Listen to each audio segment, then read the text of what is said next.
नमस्कार. महाराष्ट्रात एकनाथ शिंदे सरकारने राज्यातील महिलांसाठी मुख्यमंत्री माझी लाडकी बहीण योजना सुरू केली. यातच शासनाच्या या योजनेचा लाभ घेणाऱ्या लाखो महिलांना याच्यातनं पैसे मिळत आहेत. बट काही लोक याच्यात फ्रॉड करत आहेत. कसे ते सापडले, याच्यात काय शिक्षा आहे ते आपण सगळे याच्यात जाणून घेणार आहे. अजून सबस्क्राईब केलं नसेल सबस्क्राईब करा, व्हिडिओला लाईक करा, शेअर करा. या योजनेत अनेक गैरप्रकार होताना दिसून येत आहेत. यामध्ये अनेक जण फसवणूक करत आहेत. मुख्यमंत्री माझी लाडकी बहीण योजनेची नोंदणी अजूनही सुरूच आहे. या योजनेचा लाभ मिळण्यासाठी राज्यात अनेक ठिकाणी गैरप्रकार झाल्याची प्रकरणे समोर आल्याचं आपल्याला समजतं.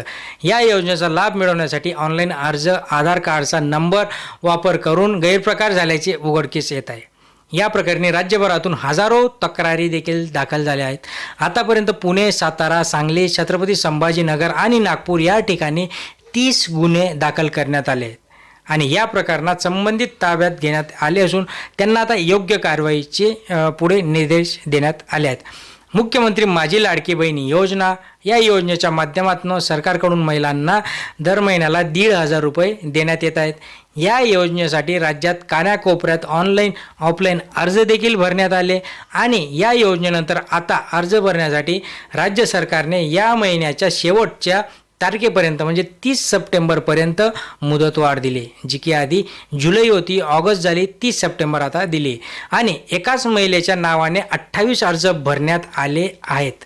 बघा, यावेळी एक अर्ज मंजूर झाला. यावेळेस उर्वरित 27 अर्ज जे होते रद्द करण्यात आले. सातारा जिल्ह्यात दाम्पत्याने बनावट कागदपत्रे दाखवून अनेक अर्ज भरल्याचा प्रकार उघडकीस आला. दोघांनाही अटक करण्यात आली आहे. त्याच्यानंतर गुन्हा दाखल करण्यात आले आणि त्यांच्यावर योग्य ती कारवाई सरकार करणार आहे.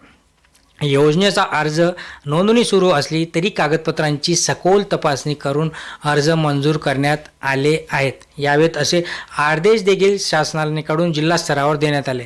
गैरप्रकार करून या योजनेचा लाभ घेतला असल्यास संबंधितांवर गुन्हे दाखल करून त्यांच्यावर योग्य ती कारवाई करण्याचे आदेश देखील सरकारकडून देण्यात आले. छत्रपती संभाजीनगरमध्ये एकाच व्यक्तीने पत्नीच्या नावाने 30 अर्ज भरून योजनेचा लाभ घेण्याचा प्रयत्न केला. बघा, एवढे बहादर 30 अर्ज.